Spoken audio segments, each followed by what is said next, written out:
ഇവിടെ ഒരുപാട് പേരുണ്ടല്ലോ. എന്തെങ്കിലും കൊടുക്കട്ടെ.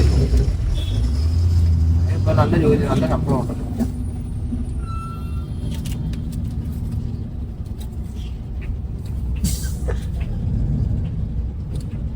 ഓ, ഇതിന്റെ ഇടയിൽ ഇറവി പോവൂലേ ഇങ്ങനെയൊക്കെ വന്ന് നിന്ന?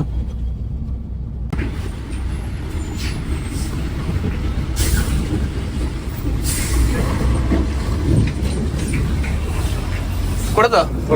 എത്ര?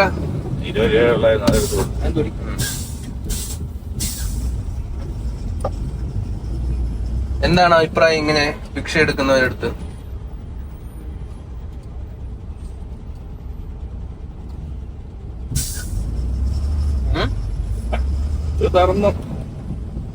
ധർമ്മം കൊടുത്താൽ ആപത്തിൽ നിന്ന് രക്ഷപ്പെടുമെന്നാണ് ഖുർആനിൽ പറയുന്നത്.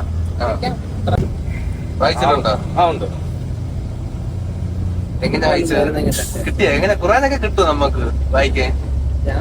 ഞാൻ വളർന്നു വന്ന പ്രസ്ഥാനം ഖുർആനും ഗീതയും ബൈബിളും ഒക്കെ നമ്മളെ പഠിപ്പിക്കുന്ന ഒരു പ്രസ്ഥാനത്തിലൂടെ വളർന്നു വന്നു. അത് നമുക്കറിയാം.